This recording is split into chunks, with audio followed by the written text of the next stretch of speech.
Good morning, everyone, or good evening if it's your evening, and welcome to Healthy Boundaries for Dating and Relating.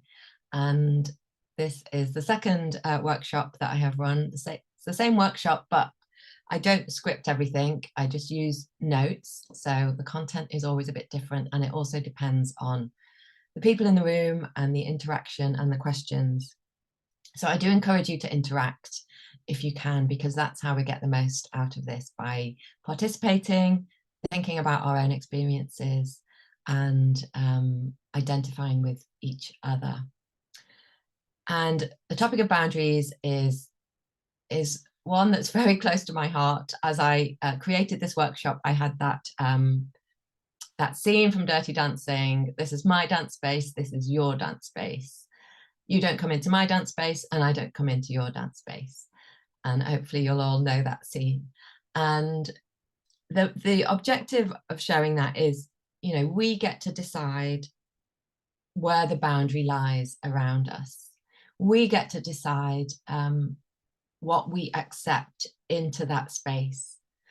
So talking physically in that dance scene, he's basically saying, like, your arms or your body doesn't cross into my space. Your body especially doesn't cross into my space, and vice versa.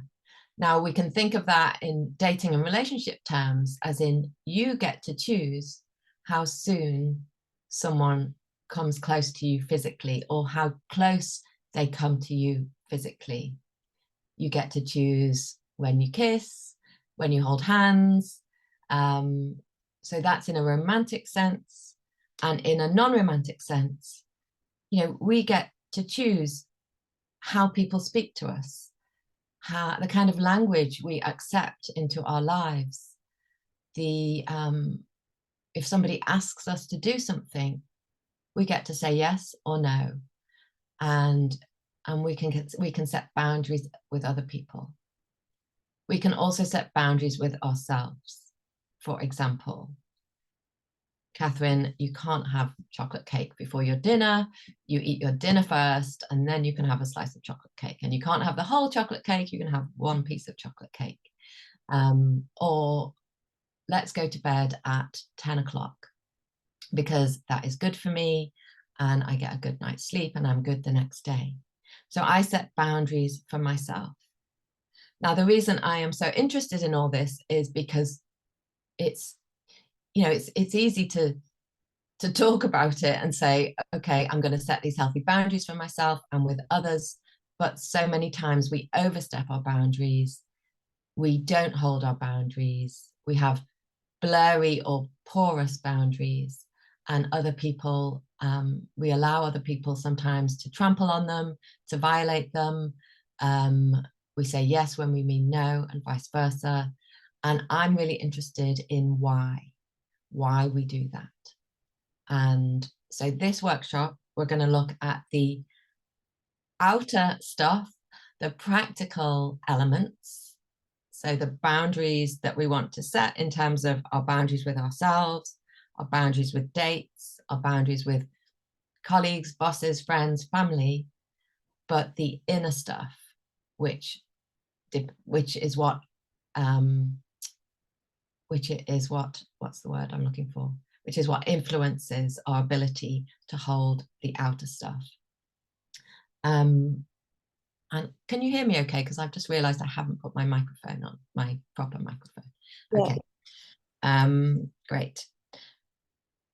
So the deep psychological reasons why we are not so good at holding our boundaries. That's what I want to explore today, because that's the important stuff, as well as the practical elements. So I'd like to start by asking you a question, just to get an idea about boundaries, just to make sure that we all understand what we're talking about. So let's just think about this morning. What are the first things that you did this morning, and were they in your best interests? So how did you start your morning? And if you're able to use the chat, or you're welcome to unmute. That will be recorded. How did you start your morning? Did you start it with a quick scroll through social media? Did you start it with a moment of meditation? Did you start it with dancing around the kitchen? How did you start your morning? And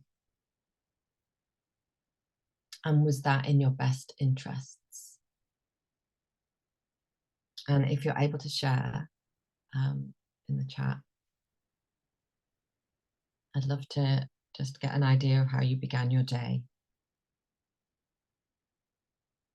What were the first few things that you did?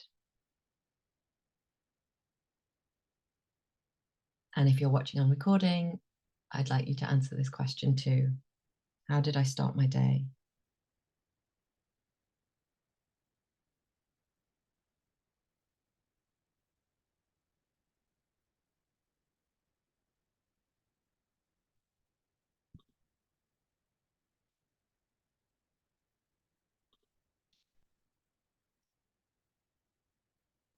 Okay, so we have lay in bed and listen to some music, book this session, well done. Tend to have my phone next to my bed, so do look at this. So it's great that you're on the session, but let's, in a moment, I'm just going to think about the kind of boundaries that you might want to set for yourself first thing. So sky, not screen. Yeah, that's good. Look at the sky, not the screen. Just while you're, let me just see what else. Okay, started there thinking about how I want my day to look, and then my cat got me up. Well, that's quite nice to be, greeted by a furry friend. So if I think about this in the context of boundaries, I have set some boundaries for myself for my morning. And one of them involves not checking phone or social media or emails until I have done, or WhatsApps, until I have done my meditation. So what I tend to do is out of bed, lie on the floor or sit down and do a 10, 15, 20-minute meditation, which I do use my phone for, but I click on Insight Timer and I don't go anywhere else. That is the boundary that I have set for myself. And I did think about having a time boundary, as in I don't look at my phone, social media, email until after 8 or after 7, but sometimes, like this morning, I needed to. So the boundary is that first I connect with myself in some form of meditation, journaling, sitting still, connecting with myself before I connect with the internet, social media. Now, I broke that boundary this morning. So the first thing I did was before I started my meditation, I looked at WhatsApp. Now, why did I look at WhatsApp? Because I did a TEDx the other day and we're waiting for the video to come out. So I looked at WhatsApp to see if there was any alert from my fellow speakers as to whether the video had come out. And once I checked that WhatsApp, I saw another WhatsApp. And then I thought, while I'm here, no, I didn't actually. I didn't. I thought, right, back to meditation. But that's 2 WhatsApps I'd consumed before. And there wasn't anything in those messages to throw me off kilter, but there might have been. There might have been a request, or there might have been something that made me anxious. There might have been something that needed me to react. And then I'm starting my day in a reactive place. But I didn't. I did overstep my boundary, but then I brought it back and I did my meditation. And then I think, because I'm doing this workshop, I did look at social media, and there was a really horrible comment on a comment I put on someone else's Instagram, and really horrible, from a man, which really threw me. And it was a good lesson. Like, if I'd have seen that first before I started my meditation, then that takes me down a rabbit hole. Do I block that person? Do I report that person? So then I'm down this rabbit hole of Instagram. And that's not a good way to start my day, because I want to start connected. I want to start peaceful. I want to start it on my terms. And I think that's what boundaries are about for me, like doing things on our terms rather than on someone else's terms. And that's important for dating. So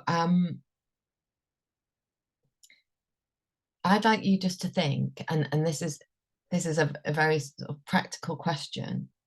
Actually, before I go there, let me just look at why personally, what was my motivation for breaking my own boundary? It was driven by some anxiety. It was driven by, you know, when I look at Instagram, it's driven by a bit of a hunger for, oh, how many likes have I got?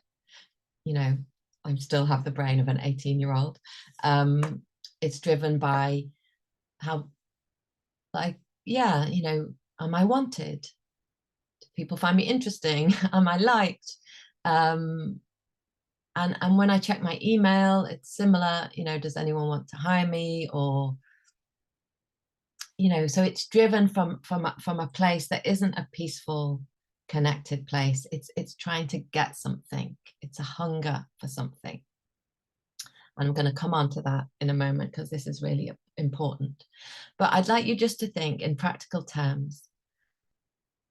Are there any boundaries that you would like to set for your morning routine, just based on this little conversation that we've had? And if you'd like to share them, please do. And there is a question. Do you think it's best to keep your phone out of the bedroom? My answer to that is yes, but the realistic answer is, I mean, I do use my phone to check the time first thing, or to use as an alarm. So I do think it's best to keep our phone out of the bedrooms. I think it's difficult. I think it depends on your ability to set your own boundaries. So are you able, I just use the phone to check the time, and then I get up, and then I come and do my meditation, usually. If you are prone to picking up the phone and scrolling and looking at emails and looking at social media, then I think that's starting the day on someone else's terms, starting the day possibly in a reactive place, in an unsettled place. So I would suggest that some sort of boundary around the phone that allows you to connect with yourself, your truth, your intuition, with a sense of peace, so that you start your day on a good, healthy footing. So if we think about the boundaries that we want to set for ourselves, say in our morning routine, also in our evening routine, and then think about why we break them. And it's not about being perfect or having a perfect routine. It's about understanding, why have I overstepped that boundary? What am I trying to get? And this is very important when we come on to dating and relationships with others. What am I trying to get?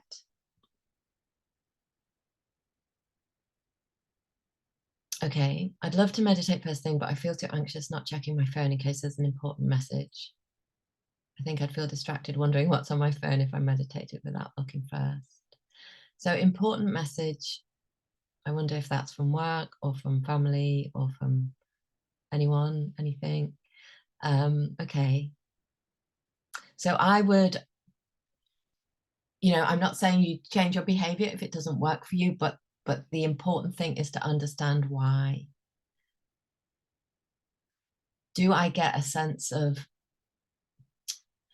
does it give me a hit? Does it give me a hit of adrenaline if I see something? You know, I do hear that the anxiety is there already, but So for example, an important message might make me feel like I've got to respond to it, and that makes me feel important. It gives me a sense of self-esteem. Oh, somebody needs me, somebody wants me. That gives me a sense of self-esteem. So that's what I'm getting. And I'm getting that from the outside. And as we know, when we look to the outside for things like self-esteem and self-worth and sense of importance, it's precarious. It's precarious because what comes from the outside is totally out of our control. So if you are getting like a hit of something, a hit of self-esteem, a hit of, oh, somebody needs me, I'm needed, therefore I am worthy, I'm needed, therefore I am valuable, then we want to try and wean ourselves off that, and go inside first. And perhaps our self-esteem comes from doing esteemable things for ourselves first, which is, first of all, I'm going to prioritize my connection with myself. And the wonderful thing about doing the meditation first, even if there is anxiety, is it gives us an opportunity to really look at the root of the anxiety. So for me, my meditation varies. Like sometimes I'm just going through the motions and I've got the the app playing and I'm like, my mind is all over the place, but I try and bring it back and I just go through the motions. And that's the meditation, actually bringing it back, bringing your mind back, bringing your mind back. That's you lifting the weight and building the muscle. It's not about being perfectly still. So, but sometimes if I allow myself to really go there, then I will feel feelings. I will feel the root to my anxiety. I will get to some sadness. I will get to some tears. And although that might not be pleasant in the moment, that allows me to bring the feelings to the surface and feel them and process them. So what is the core of my anxiety? It isn't actually what's at the other end of the message. It isn't actually about work. On the surface, it's about work, but then we go deeper and deeper. For me, my anxiety goes right back to my childhood and developmental trauma. And am I safe? Will I survive? And being needed by others is one way of feeling safe. Having an important role in life, in work, is one way of feeling safe. But we want to go right to the core. We want to go right to the core. And really get to that, okay, deep down in my body, I don't feel safe.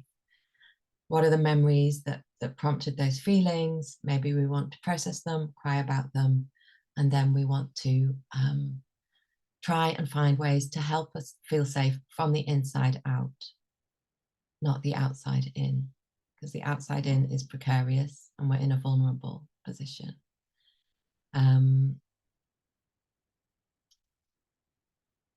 Okay, so someone says, I hadn't thought about connecting with myself so much. I do try to connect spiritually, but would be a good practice in the space of getting to know myself better. Yeah, so when we're thinking about boundaries, you know, we can't really decide what boundaries we want to set if we don't know ourselves, if we don't know who we are, what we want, what limits work for us. So I spent, you know, the first few decades of my life totally disconnected from myself, not knowing who I was, not knowing what I wanted, and having zero boundaries around alcohol, food, men, sex, work. It was like it's like I was carrying this huge empty pot and I was just trying to put stuff in it, and there were no boundaries, not because nothing was ever enough.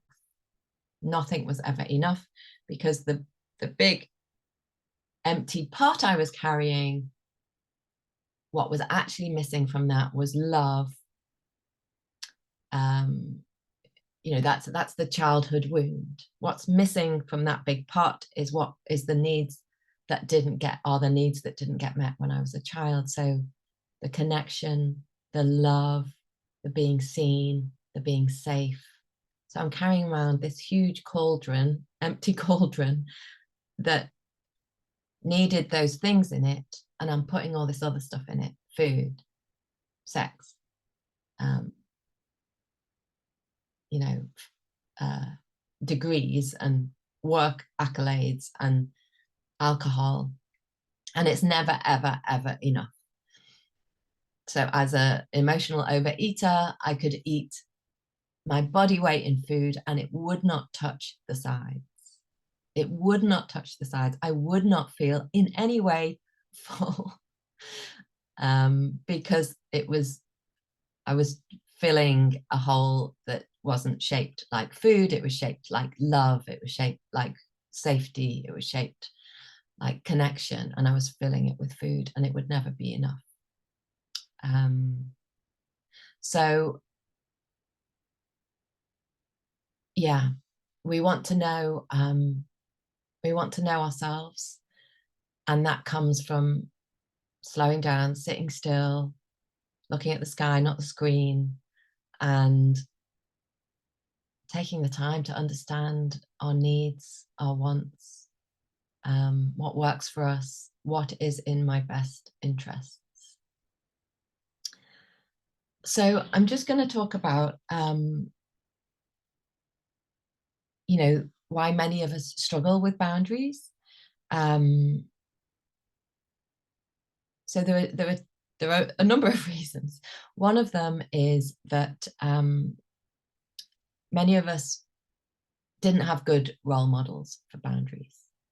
So just for a moment, think about the role models that you had in your life, the adults that were around you when you were a child, and did they role model good boundaries? So in my case, the adults around me were engaged in addictive behaviors with alcohol, with sex, with food. And so they didn't have good boundaries. I didn't see a good role model of, okay, we're gonna eat a healthy meal, and then we are gonna, you know, once we've eaten our vegetables, we're gonna then eat our dessert, or we're gonna have one glass of wine with dinner or two, and then I realize I'm at my limit, I'm gonna stop. I didn't have any role model like that. The role model was, we're just going to keep going, and or we're not going to eat, or we're not going to eat healthy things. So it didn't have a good role model. And you might want to share in the chat if it's helpful for you, whether you had good role models or not. And then, of course, if the parents aren't role modeling, if the parents don't have good boundaries with themselves, they are going to struggle to set healthy boundaries with us. So, you know, I did enjoy kind of running wild as a child, but I might have benefited from more structure in my life. When I say running wild, you know, I didn't grow up in a field, but there wasn't a structure. There wasn't a healthy structure. Even something as simple as, in my household, we didn't eat meals at the table. My brother and I ate our dinner watching television with our meal on our knee, and my mum didn't eat. She would stand in the kitchen and eat leftovers, or not eat. So even something as simple as that, of, okay, meal times are for nourishing, mindful eating, and and a nice conversation. There was no boundary around that. Meal times were like, wasn't about nourishing, it was about watching telly. And so there were no role models. And I remember also, you know, I used to study, like, so one of my ways of escaping, of feeling safe, of of creating self-esteem, feeling safe, was to perform really well at school. So I used to study really, really, really hard. And looking back, nobody set any boundaries for me around that. I would just be in my bedroom studying, studying, studying, studying. And you know, if you think about ideally how we treat ourselves today, it is okay, you do X number of hours of work, but then you get some fresh or if you had a child, how would you manage the boundaries with the child around studying, working, computer time, screen time, fresh air, play? How would you treat a child that you really love in terms of those things? And you might want to ask yourself, is that the way you're treating yourself? You know, are you balancing screen time, work time, with fresh air time, play time? Do you have a good balance around that? Are you treating yourself as you would treat somebody you love?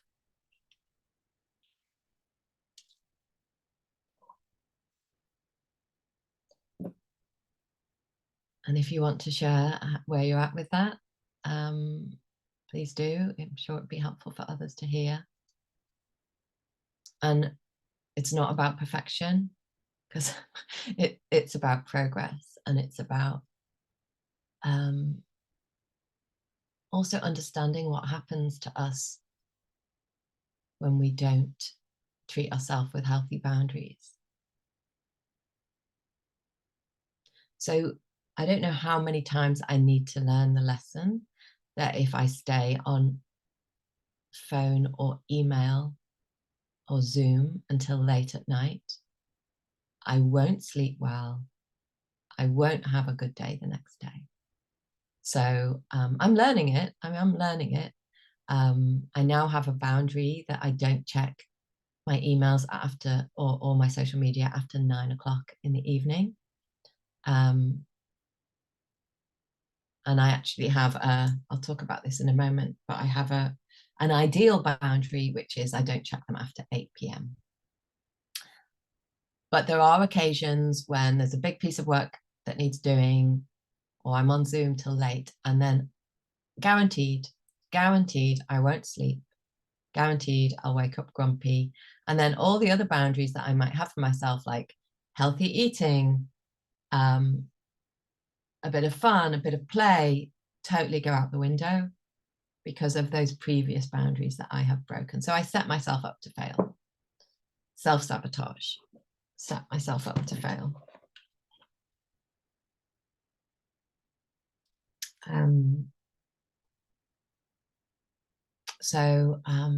I only became aware. I've had very few boundaries a few years ago in lockdown. Since then, I've been working on them, but it's undoing a lifetime of bad habits. Yes, it is. Yeah, if you think about all the years we've been doing one thing, it does take time to undo them. And that's why we need patience, self-compassion, and ideally support.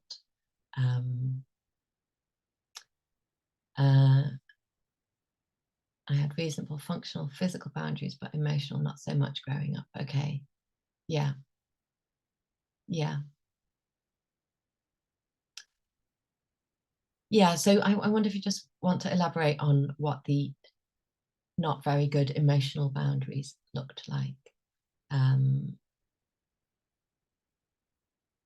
Yeah. And I also had poor emotional boundaries. I'll just turn my mic on, it's a little easier. So Yeah. We had lots of routines around like daily routines around, sleeping times and eating times and all that stuff, and had family meals together. Although, the eating side wasn't perfect because there was stuff going on there, but the emotional stuff, like my mum would never push back on anything. Like everything would, like, she just, I don't know, it just wasn't a thing. Like, so like looking back, it was other people's terms. So if someone else wanted something, it was always yes, yes, yes, as opposed to negotiating and no, that doesn't work for whatever reason. But I think that was about significance, like farming out, like contracting out your significance in a way. But actually, that's so like, I've come to realize how unsafe that is, because you're then putting yourself at other people's kind of disposal, if you like. So yeah, thank you for sharing that, and I'm sure people can relate to that. And I had similar role models, especially from my mother's side, of giving her power away, people pleasing, others' needs first. In my mum's case, it came from a fear of the world and a fear of people, and a really low sense of self-esteem and self-worth, and a real low sense of I don't deserve and I'm not enough. And as you say, that puts us in a really dangerous position, to be dependent on others for our self-esteem. And then we learn that, don't we? So then, I learned as a child that people aren't safe, the world isn't safe, and I'm not worthy, and I can't ask for what I need and what I want, and other people's anger isn't safe. So let's be submissive, let's be nice. And then all the truth that I want to say and share gets shoved inside. I end up feeling resentful because I'm not speaking my truth, and then I take out the resentment and the anger on myself, and in my case I overeat.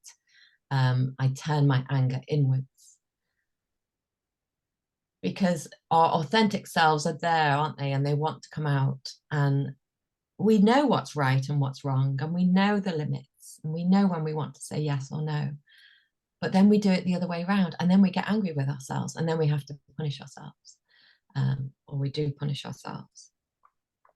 So let me just have a look.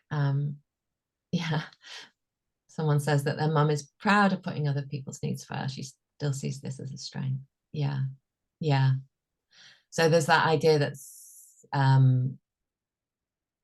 self-care is selfish, and that putting other people's needs first is selfless. But the problem with that is we just keep giving and giving and giving, and then that depletes us, and then we can't give anyway because we're so depleted. So it's actually not selfless. So just think about the role models that we had, the messages that we took on. So we didn't have good role models. They didn't set good boundaries for us. Perhaps in some ways they did, in other ways they didn't. Emotional boundaries is really important. And in many cases, it wasn't consistent. So whatever we received wasn't consistent. And, I find consistency really hard. So I can take care of myself really well for this period of time, but then consistency is hard. Maintenance is hard. If you think about the binge starve extremes, I'm quite good at that. I'll have a really good day, and then like the next day won't be so good. So consistency is hard, and that comes because if we weren't treated consistently or cared for consistently, it's hard to care for ourselves consistently. What do we do about that? It is the gradual slow process of reparenting ourselves, trying to be consistent with ourselves. And it's not going to be perfect, and it's not going to happen overnight. But when you think about boundaries, I'd like you to think about structure. So especially in this practical sense of when I get up, when I go to bed, how much work I do, how much fresh air I have. I'd like you to think about this as a structure. And for children, structure means safety. And it's the same for your inner child. So my inner child is often really anxious because I don't show her enough structure. I don't give her enough structure. She doesn't actually know what's going on. Like, you know, when's playtime and when's work time? So if I give her structure, like we get up here and we do some exercise, and then we do some work, and then we have some play, and we have some time of connection, and we see people, and then we go to bed at this time, and we get up at this time. And it's not always going to be perfect, because sometimes we might want to go out and party or whatever. But, you know, a sense of structure gives me a sense of safety. And I think growing up, I didn't have that sense of safety because there wasn't structure. And that you might have lacked structure in a physical way, practical way, or in an emotional way. And I just want to share, some of you might have heard me share this before, but it is helpful to create something called bottom lines and top lines. And this creates a container for ourselves. And then in this container, we feel safe. So if I think of a bottom line is like the limit I don't want to go past. So for example, my absolute bottom line is I stop looking at social media and email at 9 o'clock in the evening. That is the last time I look at those things. And then my top line is something to aspire to. So ideally, I stop looking at phone and social media at 8 in the evening. And eventually, I get better at my bottom line, and my bottom line starts to come down to meet my top line. Does that make sense? So soon I'm going to be able to move my bottom line to 8 o'clock. And I might even have a top line now that I aspire to stop looking at email at 7 o'clock in the evening. And putting it the other way at the morning, in the morning, actually, let's think of, you know, I know some people end up watching TV until too late at night. So my absolute bottom line is, I mean, I go to bed really early. So let's say my absolute bottom line is during the week, the latest I stay up and watch telly is 10:30 at night. But what I aspire to is switching it off at 9:30 at night. So I'm going to aspire to 9:30. I might make 10, but my absolute bottom line is 10:30. So think about top lines and bottom lines. The bottom lines are things that you absolutely don't overstep in an ideal world. And the top line is something that you aspire to. Does that make sense? Or if you're confused, let me know. It's sometimes hard to explain. And when you're overstepping your boundaries or your top and bottom lines, I'd like you to ask yourself, or sort of two questions. One is, what's going on inside?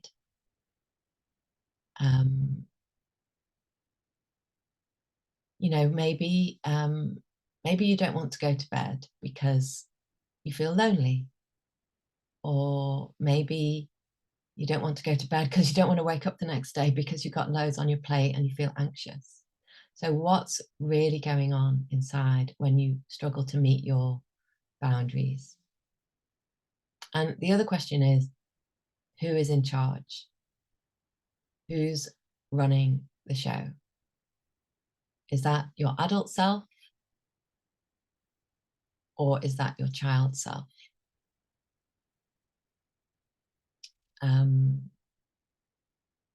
And, you know, think about the child, think about the child's unmet needs, safety, belonging, connection, love. Now, when you overstep your own boundaries, like for example, when I used to overeat, my child was running the show. She was looking for soothing, looking for comfort, looking for something to take me away from all this, looking to check out, to numb. So who's in charge? Who's running the show?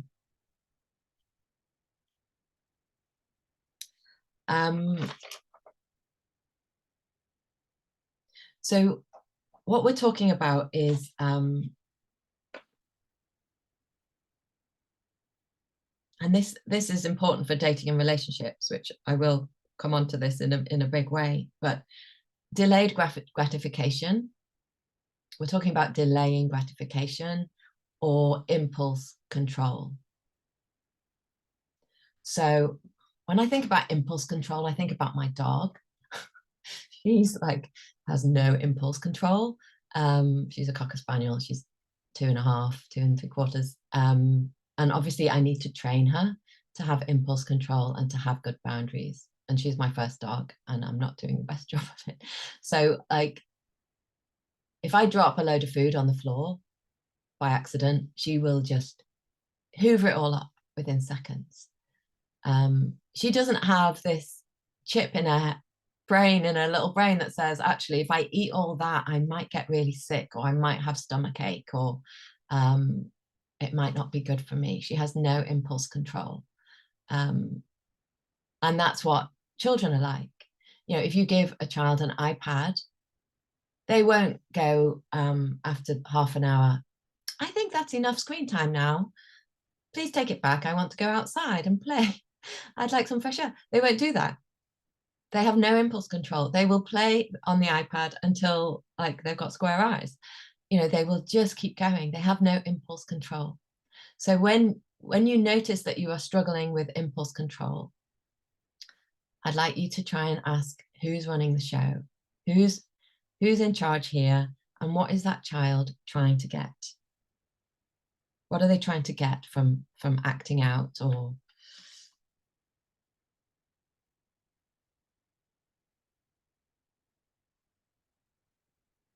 because the problem with impulse control is it generally isn't in our best interests. So many of us have a compulsion or an addiction to act against our best interests. And what we want to do is reverse that and act in our best interests. And that requires emotional maturity, and it requires the parent to be in the driving seat.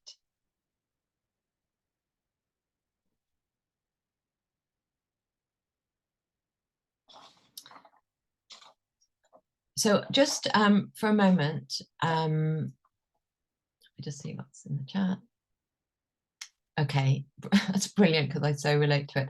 I struggle with structure because it makes me feel trapped, like I'm living in a monotonous routine that I can't break free from. I absolutely relate to that.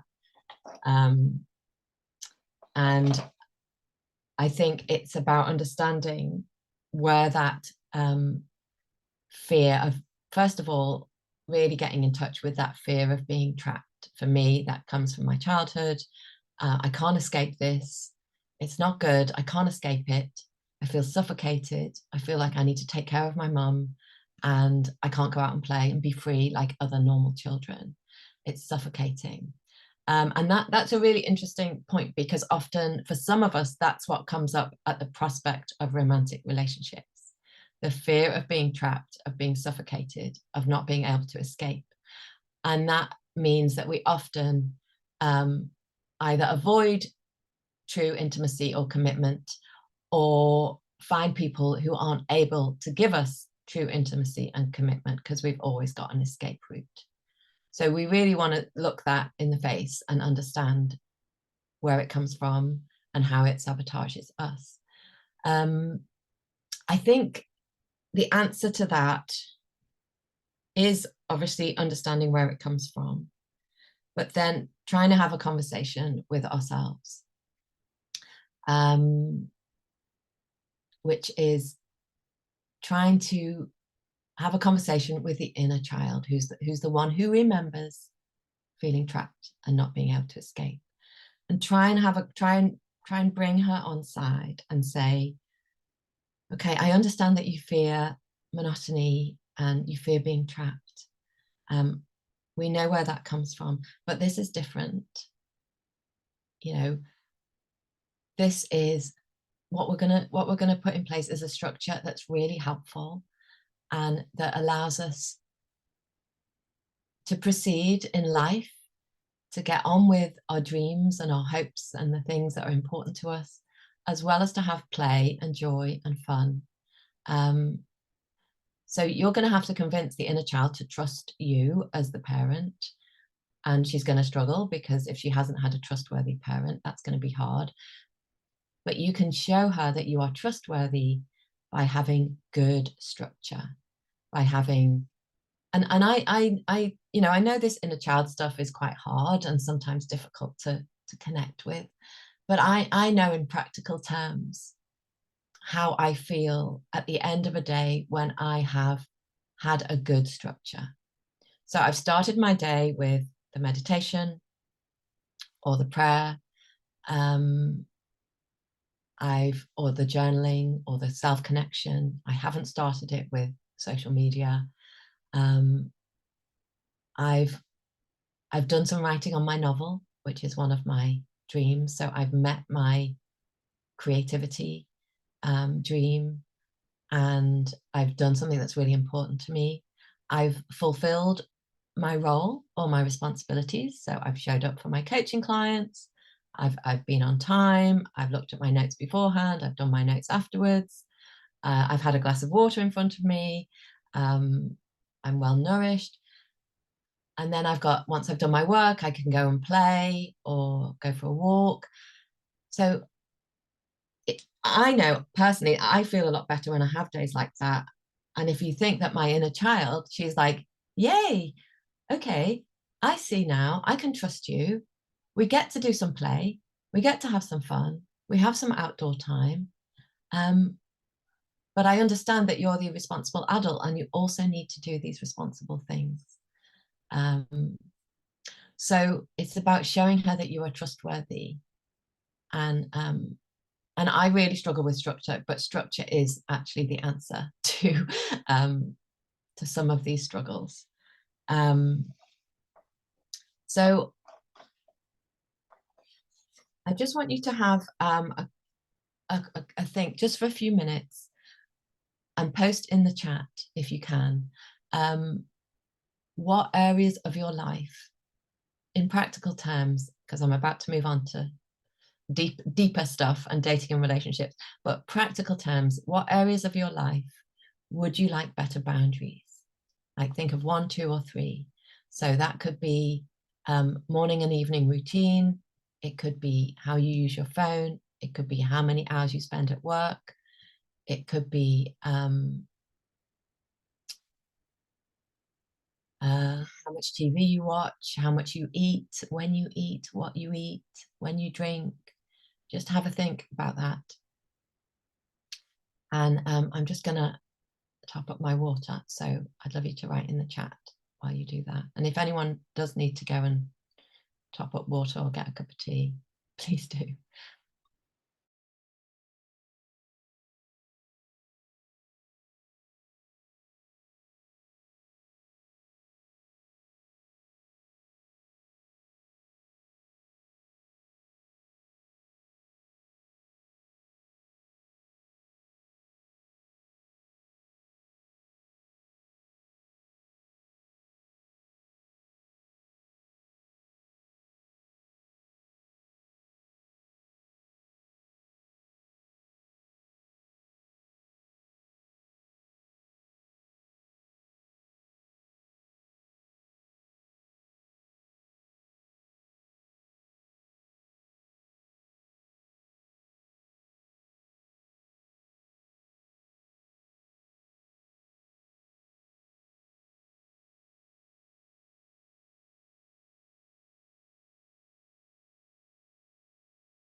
Does anyone have any thoughts about the areas they might need better boundaries?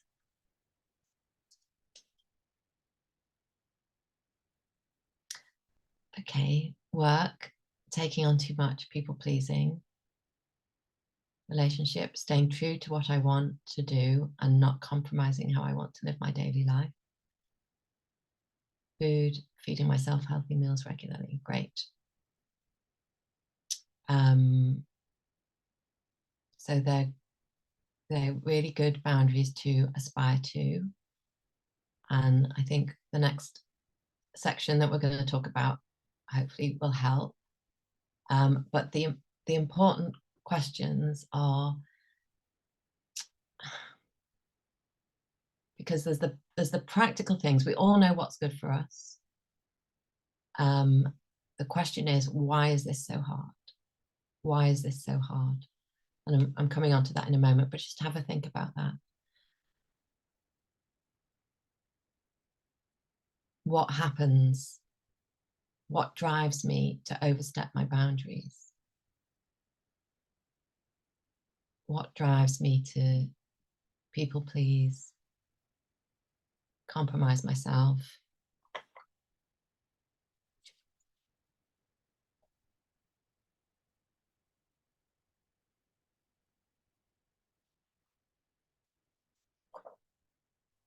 If you're watching on recording, I hope you can do these exercises too. Write down a couple of areas where you need better boundaries, where you would like to commit to having better boundaries.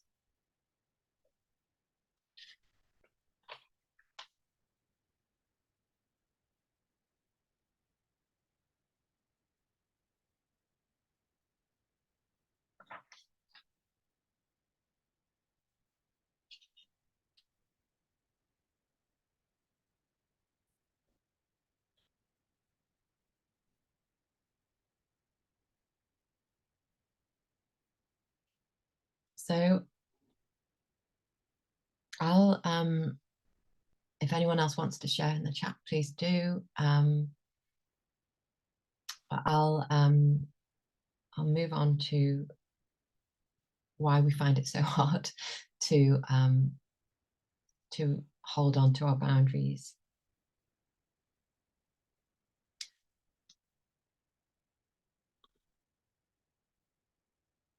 So I want you to think about the word hunger.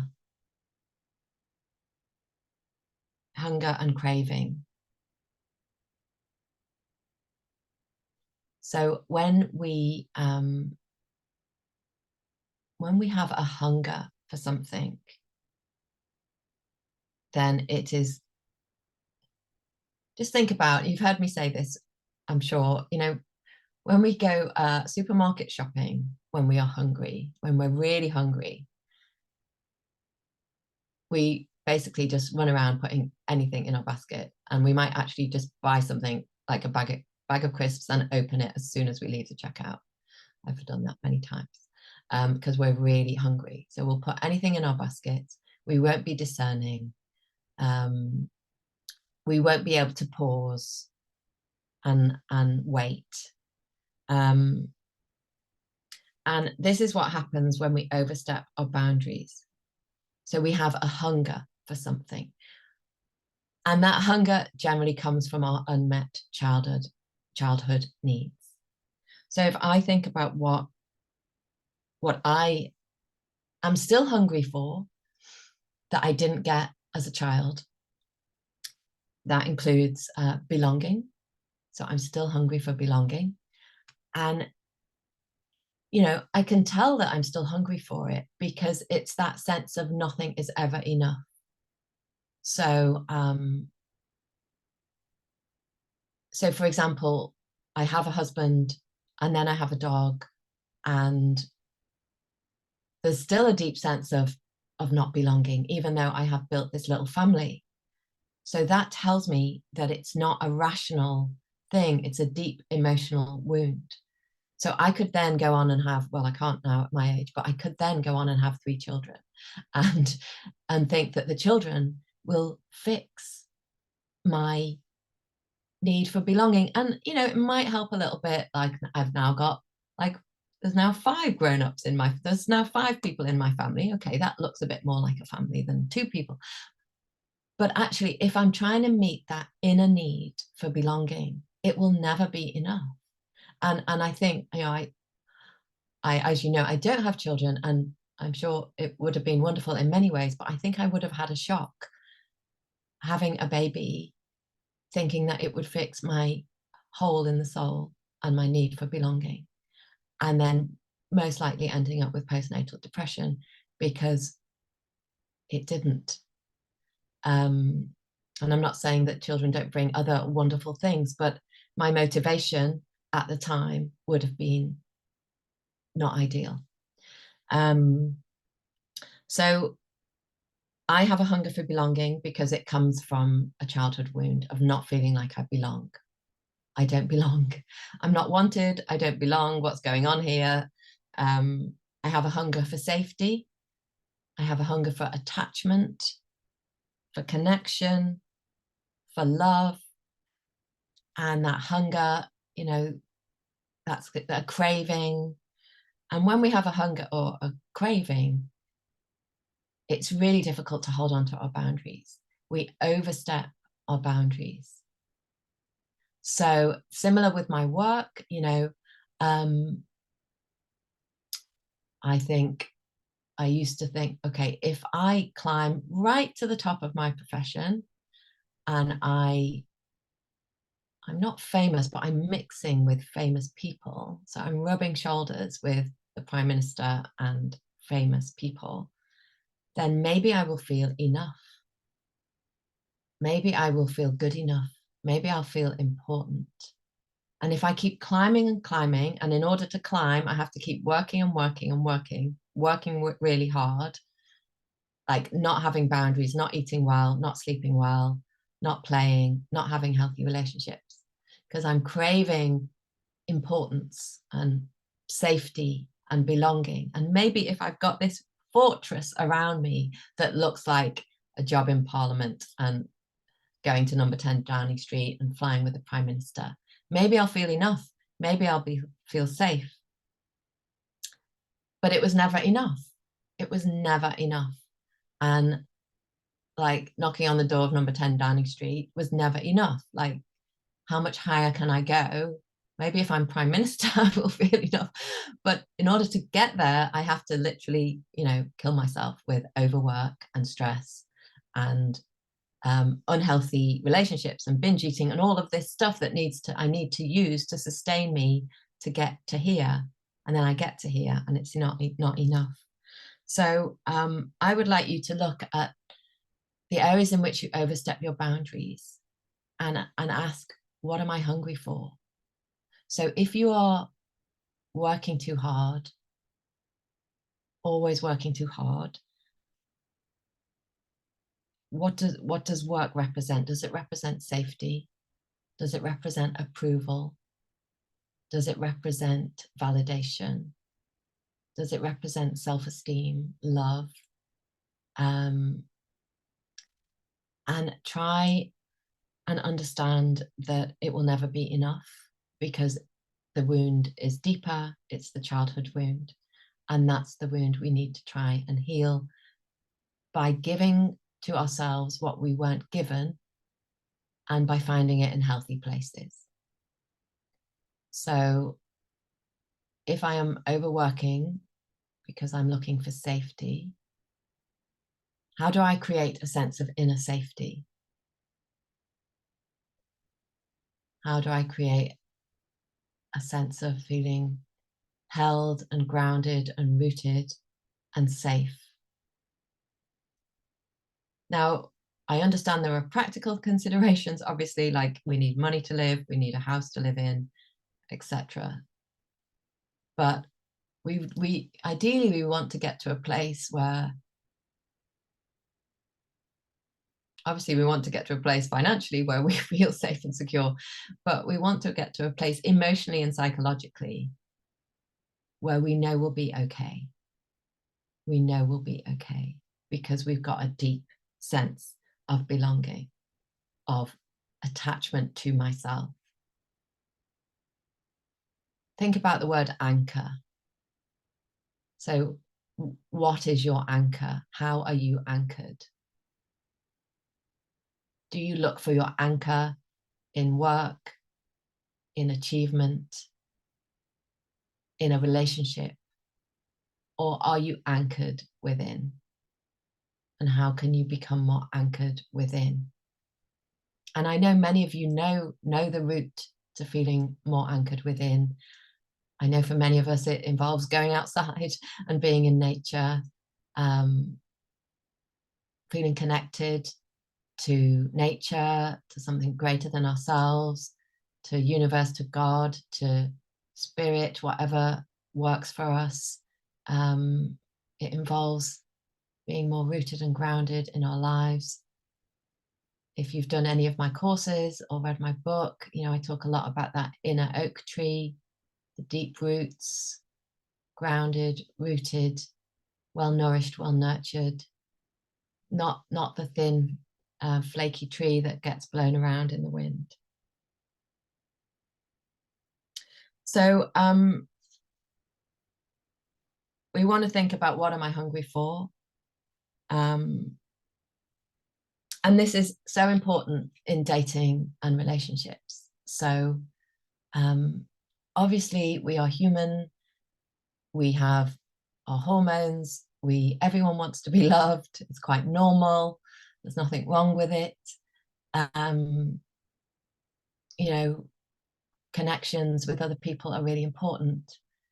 But if we are driven by the childhood wound, by the deep craving, by the hunger for attachment, we will override our intuitive voice. We will override our needs and wants. We will subordinate our needs and wants. We will compromise. We will sabotage.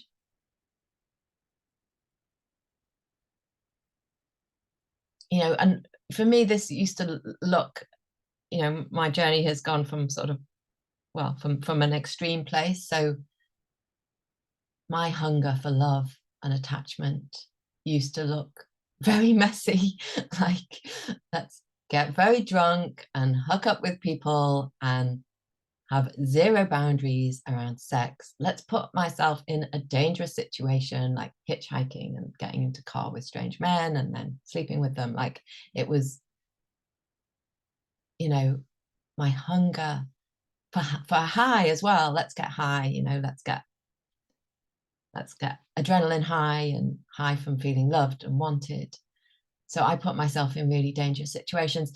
And some of you might have done that or may not have done that. And then, of course, we mature and our behavior isn't quite as crazy, but that hunger can still show up by not holding on to ourselves, not staying true to ourselves, giving our power away in relationships. So think about when we don't set a healthy boundary that we know intuitively is good for us. We're trying to get something. We're trying to get something from the other person. We're trying to get safety, approval, attachment, belonging. We're trying to get something.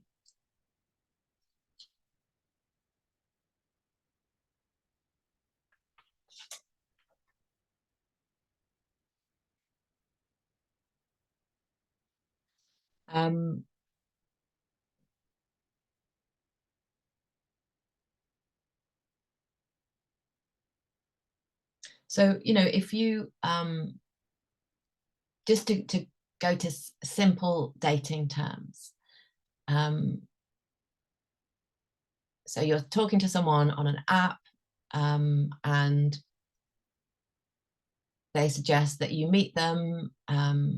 They suggest that you meet at 8 o'clock in the evening in a bar for drinks. And you're thinking, actually, I've thought about this, and my boundaries around dating are, I meet at 5 o'clock in the afternoon for coffee and a walk, and I don't end up out late at night with someone who I don't know, because I might have a drink and then end up kissing them and it'll all go wrong. So this person says, I want to meet at 8 o'clock in a bar. And although everything in you is saying, that doesn't suit me, you go, okay, then, yeah, I'll meet you at 8 o'clock in a bar. And in that moment, you want to ask, what's going on for me? What am I hungry for? Who's in charge? Is this my child? Is she desperate? Desperate to be loved, to be wanted, to be needed?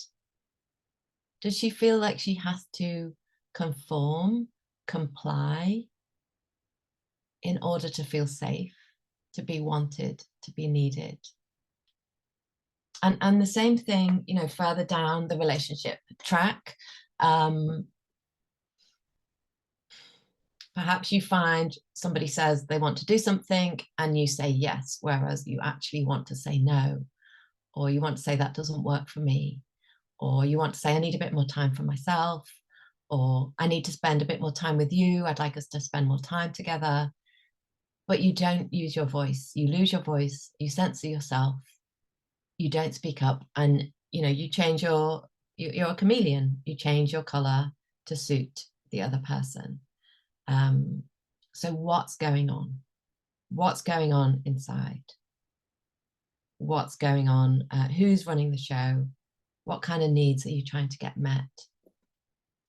And can you talk to that child and try and meet her needs? So I understand that you have a need for belonging and attachment and that you want to be loved. I'm going to try and meet those needs for you first so that we can stand a bit taller in our relationships, so that we can stand on firmer ground in our relationships. Because when it comes to romantic relationships and all relationships, really, the people pleasing, the censoring of ourselves, the pretending to be someone we're not,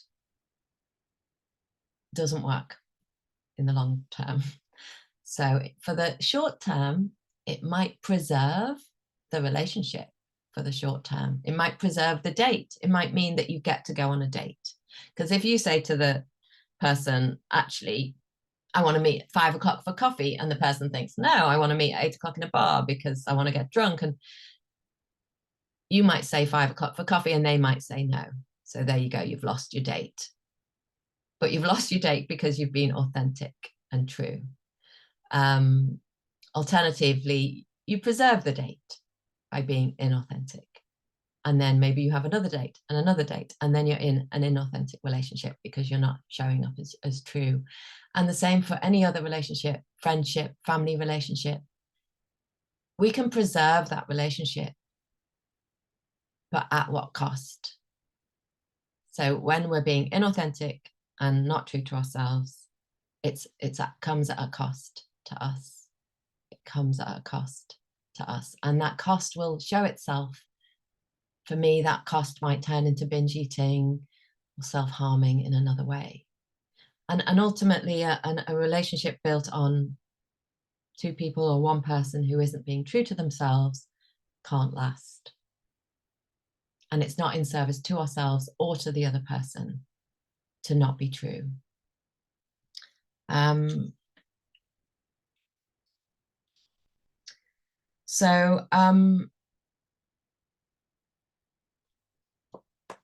If you have any situations that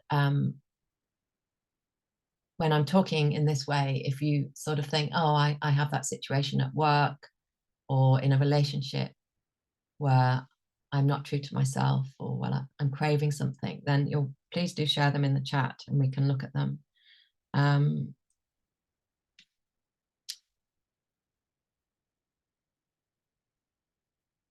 I'll just give you a moment if anyone's doing that.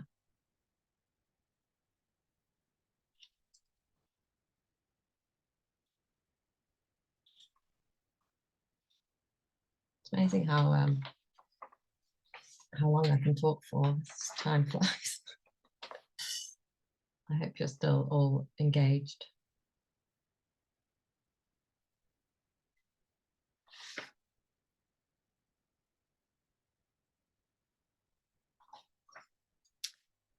okay, I'm inconsistently true to myself, which confuses people. Yeah. Sometimes I have boundaries and sometimes I don't. So firstly, I imagine that you're aware of where that comes from, that there was inconsistent or confusing behavior around you when you were young. And I think it comes down to spending as much time as possible with yourself, shoring yourself up, shoring up the inner child, helping her to feel safe and enough and held and grounded and rooted. And what I'm about to come on to, I think, is relevant as well, because there are reasons why, and in many cases, good, deep psychological reasons why many of us don't speak up and speak our truth in relationship. So I have an experience in my childhood where, as a child, you know, we are naturally sort of, you know, I think children naturally have a voice and are connected to their intuition. And I say naturally, that means before bad stuff happens. So I remember with my mum, when she was struggling, she was drinking a lot, and my natural intuitive thing was to say, like, I wish you wouldn't drink so much, or wish you would drink less. And two things happened in that moment that had a terrible impact for the rest of my life on my ability to trust my intuition and speak my truth. So one is mum was angry with me. So I'm a small child, she's a big adult, she's angry with me. And the human infant instinctively knows that if they don't get their needs met, they won't survive. So when our parents and caregivers are angry with us when we are small, we worry that our needs won't get met, that we won't be cared for, and that we might not survive. So that's how the trauma forms. Okay, I feel like I'm not going to survive. What do I need to do to survive? Okay, I need to close my mouth, not speak my truth. So in that moment, I understood that if I speak my truth, somebody's going to be angry with me. And it becomes a life and death feeling in my body. So that means, like, as an adult, I need to stand up to someone and say, oh, I don't like how you speak to me, or I don't like the way you speak to me, or no, I can't do that piece of work. And it feels like life and death because it reminds me of that early life experience. And when we understand that that's why it's so hard to speak our truth as an adult, because it reminds us of the life and death experience as a child, I think that makes it easier, because then we can separate the past from the present. We can try and soothe the inner child, tell her that this isn't the same situation as when she was 5, and then come into the present day as an adult and speak our truth. It might still be scary, but hopefully it won't feel like life and death. And the other thing that happened in that moment for me was I understood that I couldn't trust my intuition. So my intuition tells me that what's going on around me isn't supposed to happen. The adults are supposed to be in charge and they're supposed to be, like, healthy and sane. And so I express that from my intuition and I'm told that I am wrong. No, Catherine, that's not what's happening. No, I don't have an issue. You're wrong. And so forevermore, I struggle to trust my intuition. So when I'm in a relationship and the guy is, like, feels a bit aggressive or a bit rude or uses language that I don't like, or oversteps my boundaries, and my intuition is sort of shouting at me saying, that's not right, I don't feel like I can trust it. And it takes me a few goes to trust it. So, you know, I'm always saying to trust yourself and trust your intuition. But it's important to know that perhaps in the past, trusting your intuition didn't go well. So, you know, there was something in the collective group that I run. One of the women had been on an online date, been on a conversation on an app, and the guy had used really rude language. And she wasn't sure whether to give him the benefit of the doubt or whether to go, that feels horrible, goodbye. And, you know, I often say that you know, it's important not to rule people out and not to judge people or criticize people immediately, because that's often a sense, an indication that we're afraid of commitment. But we also want to trust our intuition. And in this case, for me, I was absolutely clear about what I would do. I would not stand for that language, not with someone I'm just trying to get to know online. But I suggested that she trusted her intuition, and what would she say to me or to someone else she really loves. And yeah, she told him to take a hike, which I think was the right thing, because she trusted her intuition. But just think about, if I'm hungry for attachment, belonging, love, validation, I will override my intuition. Or if I'm afraid of someone else's reaction, I will override my intuition. So just, if you want to reflect for a moment, perhaps in the chat, if you can, are you afraid of speaking your truth? And what comes up for you? What comes up for you when you think, I need to speak my truth here? And that might be in a romantic situation or in any other situation. What are the core beliefs? What comes up for you? Do you censor yourself?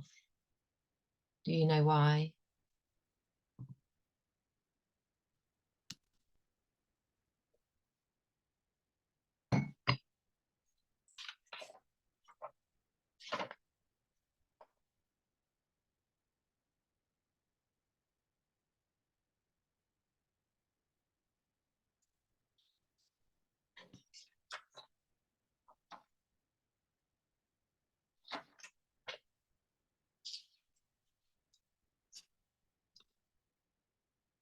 Fear of shame and being shamed. Okay. So I imagine that there's a memory around that from childhood. What did I hear the other day?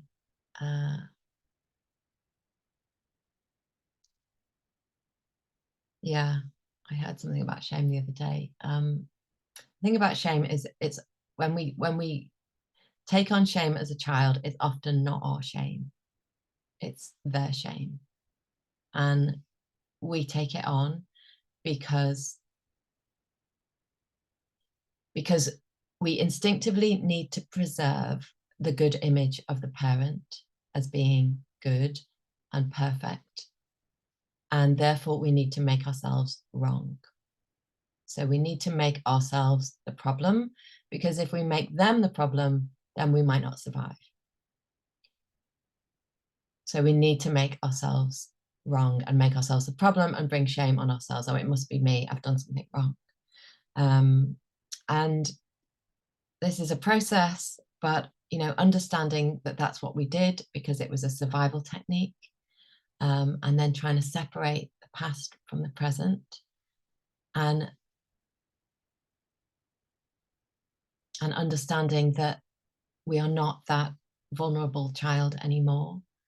And hopefully you are in relationships, friendships, work relationships with people that you have chosen wisely, that people won't shame you when you are true to yourself. And I think it's about practicing.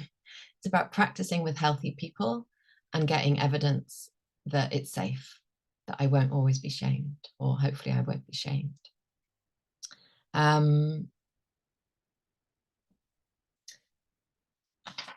And just to use a phrase that I know one of you has been on one of my retreats, and we did an exercise that was around what I called walking towards the fire. And it was about walking towards the things that most frighten us, but doing so with healthy foundations and good support. So if you are, I'm frightened of other people's anger, for example. So I am frightened of confrontation. I'm frightened of saying no. If that's the thing that frightens me, I need to walk towards it and have a new experience of it. So get the evidence that if I say, speak my truth, say no, that I won't, like, I won't die. I will survive and I'll be okay.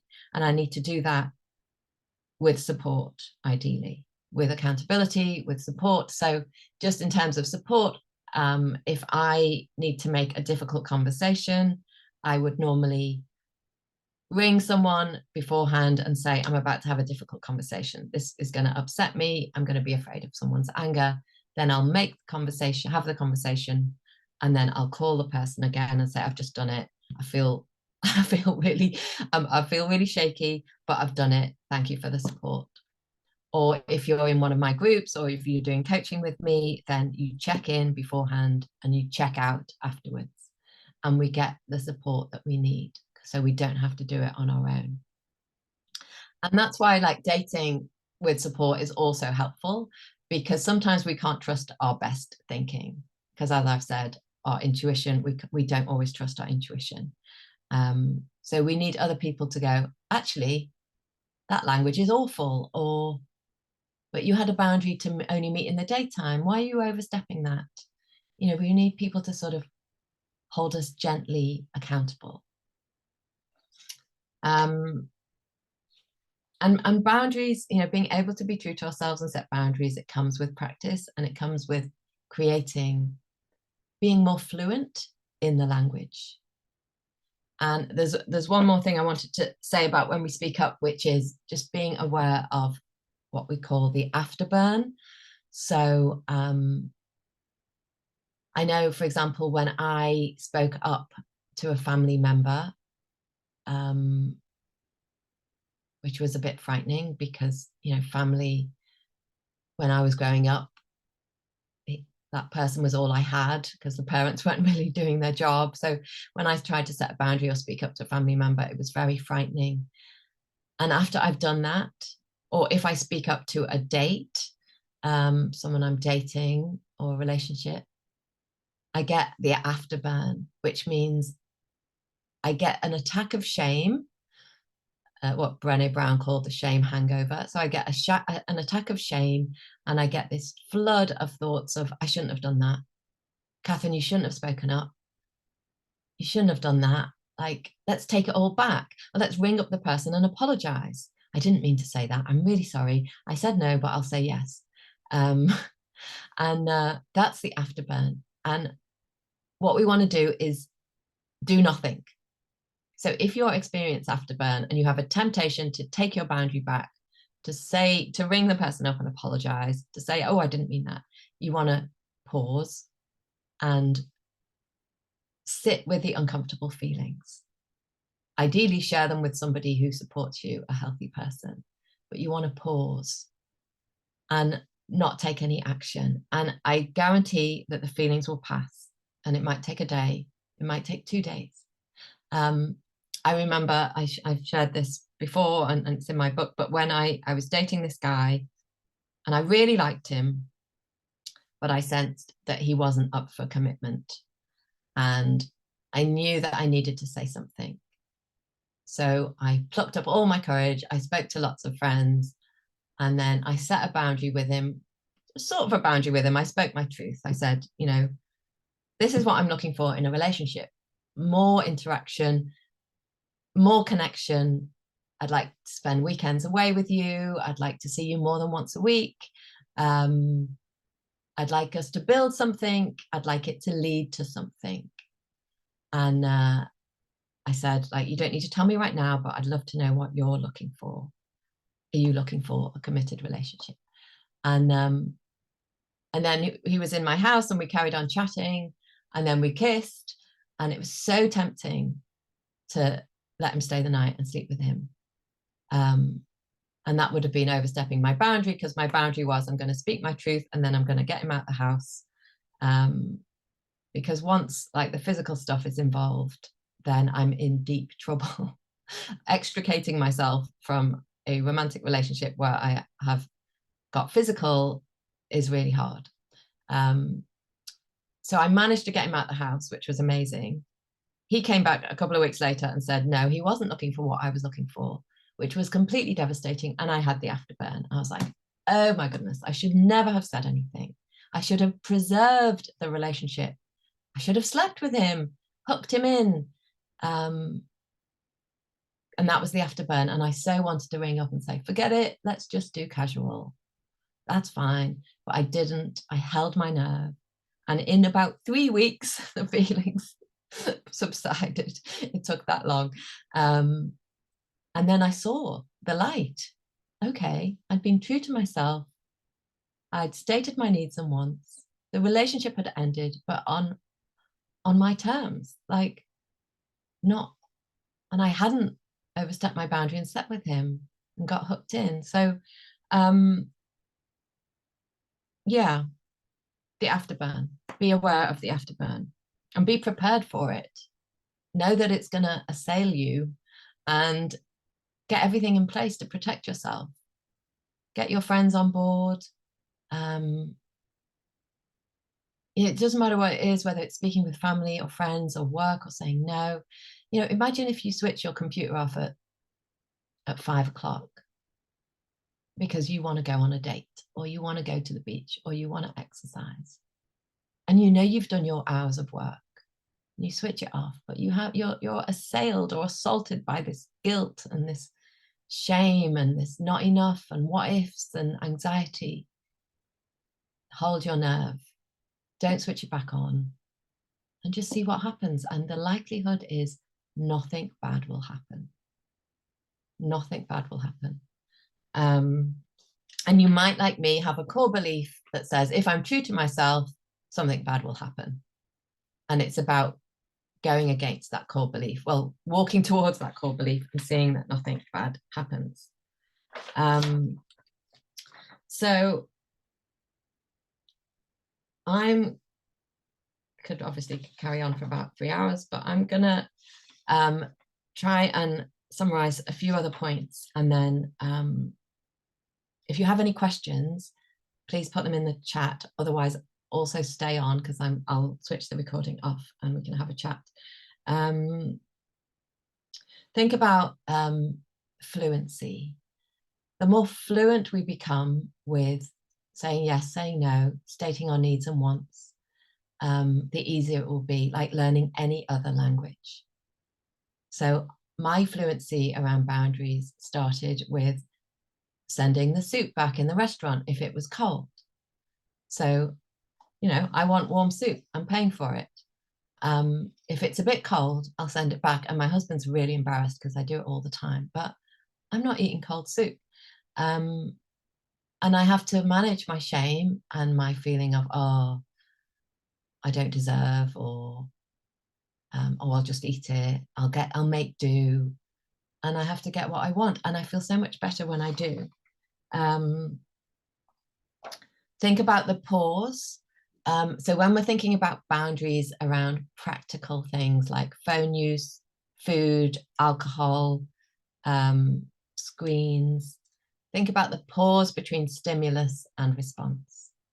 So if I have an urge to overeat on my feelings, if I can pause just for a second or 2 or 3 or a minute and ask myself what's really going on, and then find out what's really going on, even if I still end up overeating, I have given myself a moment of growth, emotional growth. And hopefully as time goes by, the pause gets longer. I find out what's really going on. Oh, I'm not hungry for food. I feel anxious, or I feel tired, or I'm hungry for love or connection. and I can see if I can do anything else about those hungers. And that pause enables me to not act and to not respond in an unhealthy way. And that's why boundaries around dating, for those of you who are about to or actively dating online or out in the real world, and this is something I'd like you to do in your own time, because it's unique to you, but I'd like you to think about your own framework for dating. So I do this with lots of my clients, and it starts with the electronic communication. So sometimes we need boundaries that move us towards something that we're afraid of. So if you have a desire for a healthy relationship, but you're not doing anything about it, you might need a boundary that nudges you towards it. So that boundary might say, once a week I go, or once a month I go on a social event that brings me into contact with more people, potentially single people. Or you might have a boundary that says, I sign up to one dating site and I send one message a week or 2 messages a week. And that's a boundary that nudges you towards something. And it's a bit like a top line. And then at the other end, we want the boundaries that are safety boundaries that protect us, that put limits around things that we might not be able to manage. So, for example, I don't message potential dates after 8 o'clock in the evening, because then I'm on WhatsApp and it's late at night, and then the conversation's getting a bit more intimate, and then I'm all of a sudden I've got a relationship with somebody I've never met, because I'm sharing really intimate stuff on WhatsApp at midnight. So my boundary, for example, would be, okay, I don't do electronic communication with dates after 8 o'clock at night. I only exchange a few messages before meeting face to face. If anyone uses a swear word, not interested. If I only meet people in daylight hours initially before I meet them in the dark. I don't drink alcohol on dates, so I only drink 2 glasses. I phone a friend on the way home. You know, what boundaries will help keep you safe when dating? And I'd love you, if it's relevant to you, to think of that framework. And you can have a similar framework around work as well, and around friendships. So the top lines that nudge you towards things. So if you have a dream around, say, writing, so I have a top line that I try and do some of my novel every day. It doesn't always work. And then your bottom lines are the amount, the limits that keep you safe. So think about your own framework and how that would work for you. Both the things to nudge you towards where you want to go and the limits that keep you safe. And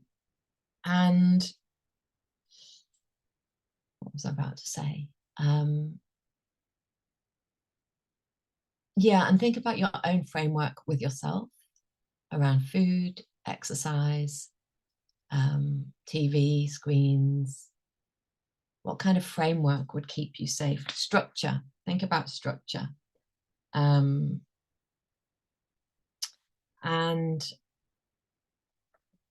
I just have a look, my notes.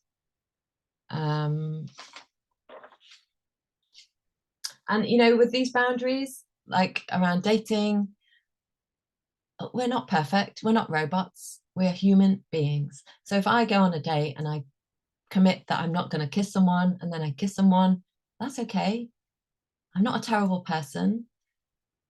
It's okay. I can think about it. I can think about, well, what drove me to do that? Was that good? Did I feel good? Did it not feel good? You can go on a date and say, I'm going to leave after an hour and a half, and you might end up staying for 6 hours. I've definitely done that in the past. Was it okay? Or did you end up in a muddle? Did you end up like drinking too much and sharing too much? And if you haven't read my book, which is behind me, there's a whole chapter on boundaries, which includes things like boundaries around our thinking. which is really important.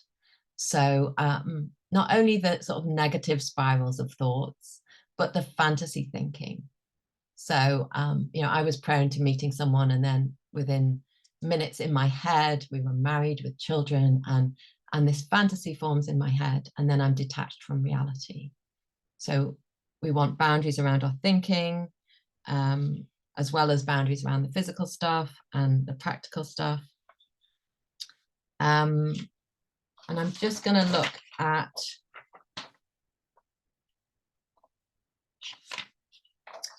there was one question that came in. There were some questions that came in on my other workshop, and I'll share both recordings with you if you'd like to watch the other one, because while I'm following same notes, I'm obviously saying different things and your comments are different. I appreciate you might not have the time, but I will share it. But there was one new question around, someone shared that they were living at home with their mother. How do I set strong boundaries in terms of time and energy and separate from her and become my own person? I feel guilty. She can become angry when I set boundaries. It's a difficult situation, but I will come back to some of the things that I've said. When we struggle to set boundaries, we're still trying to get something from the other person. And this situation, we're talking about enmeshment. We're talking about an attachment disorder, and it's about really understanding, you know, where that comes from, the child, what is she trying to get? And I know it's hard to set these boundaries with parents. I was very enmeshed with my mum when she was alive, even though we lived quite far away. I was emotionally enmeshed. I found it hard to be separate. And I found it hard to be separate because I hadn't attached.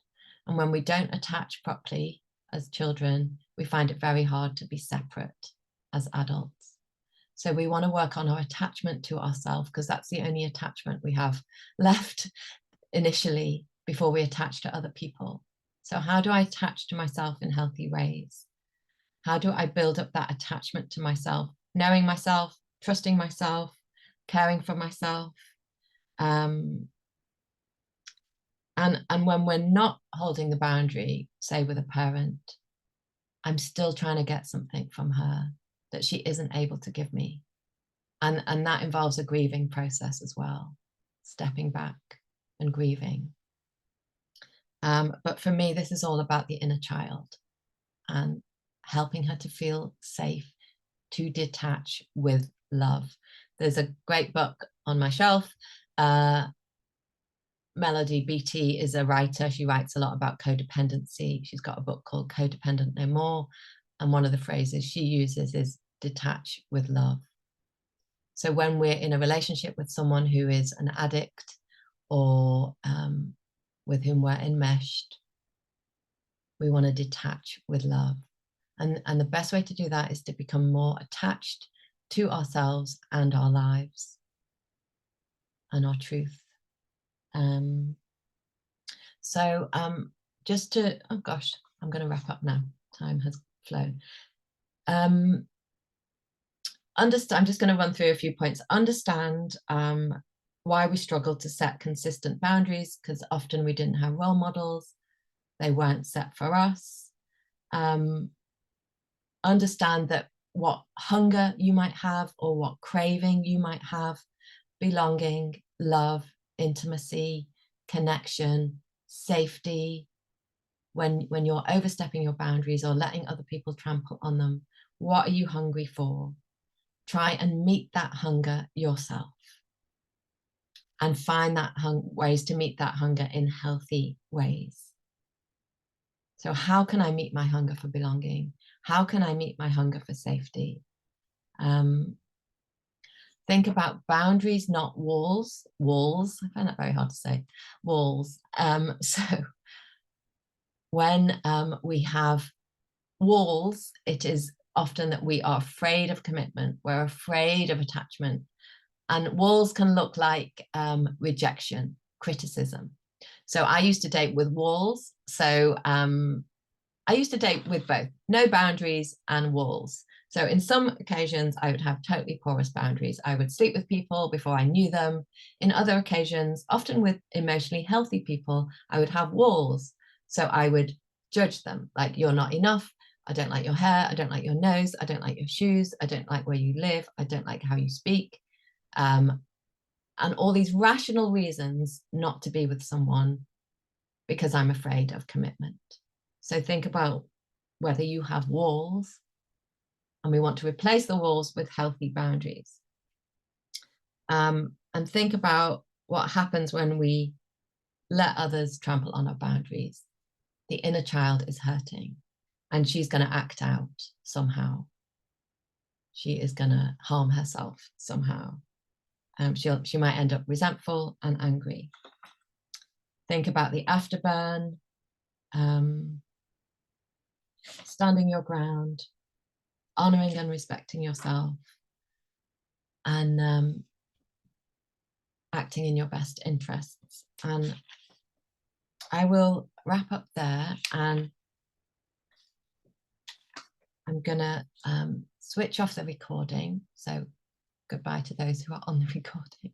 Thank you everyone for watching. And oh, just before I go, for those on the recording, several things I've touched on here. I have some courses that would help. So managing triggers to build healthy relationships. I think that's a workshop. My workshop on emotional overeating will help some of you who struggle with that. How to find an emotionally available partner, and the Step Inside workshop. So I've got 4 workshops, and there's a discount that I'm offering on those of 15%. They're recorded workshops that you might find helpful around setting boundaries. And I have my bigger courses, which I will be hosting again from January, the Laying the Foundations and Date with Courage, Clarity and Confidence. And they also talk about boundaries, self-esteem, self-respect, and so forth. So I'll be in touch about those, but I'll send a link round with the recording for those courses with the discount code if you're interested. So I'll close the recording now. Goodbye, those watching on recording.